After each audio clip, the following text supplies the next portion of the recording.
Du chocolat, un mot qui évoque le plaisir, la gourmandise, la douceur, une saveur complexe qui fascine le monde entier.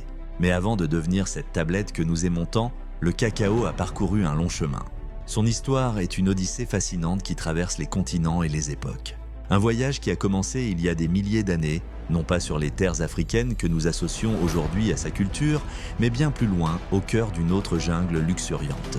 Embarquons pour découvrir le périple extraordinaire de la fève de cacao. Tout commence dans les forêts tropicales humides d'Amérique centrale et du Sud. C'est ici, à l'ombre de la canopée, que le cacaoyer, Theobroma cacao, la nourriture des dieux, pousse à l'état sauvage depuis des millénaires. Les civilisations précolombiennes, comme les Mayas et les Aztèques, furent les premières à percer les secrets de ces fèves. Pour elles, le cacao était bien plus qu'un simple aliment. C'était un don divin, une monnaie d'échange précieuse et l'ingrédient principal d'une boisson amère et épicée, le xocoatl, consommé lors de rituels sacrés et réservé aux élites. Au XVIe siècle, le destin du cacao bascule. Avec l'arrivée des conquistadors espagnols sur le Nouveau Monde, la fève sacrée traverse l'Atlantique pour la première fois. Hernán Cortés est l'un des premiers Européens à comprendre la valeur de cet or brun.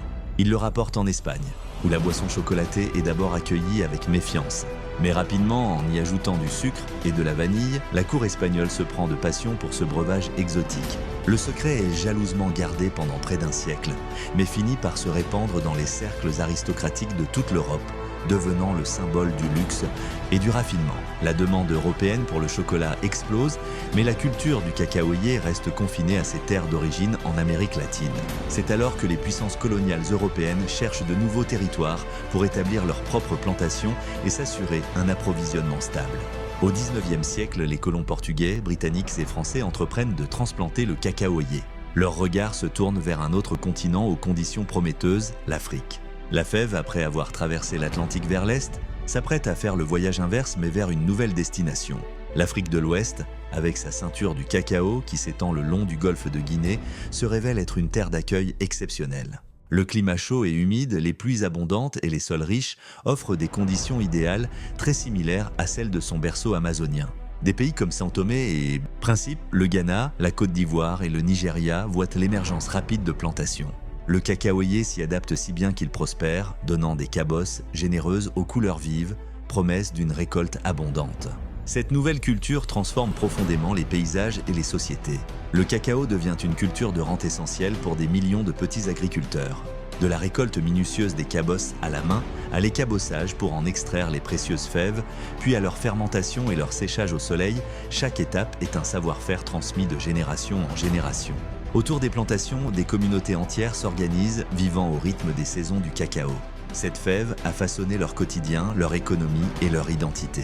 Aujourd'hui, l'Afrique de l'Ouest est le cœur battant de la production mondiale de cacao, fournissant plus de 70% des fèves consommées sur la planète.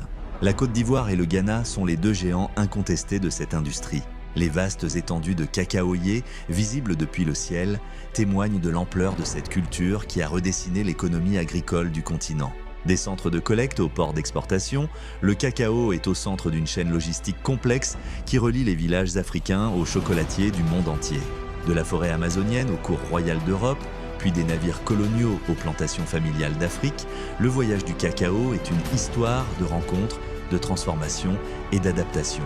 Cette petite fève, autrefois monnaie des dieux mayas, est devenue un trésor mondial dont l'Afrique est aujourd'hui la gardienne. Un héritage précieux, cultivé avec soin, qui continue de nous offrir l'un des plaisirs les plus universels.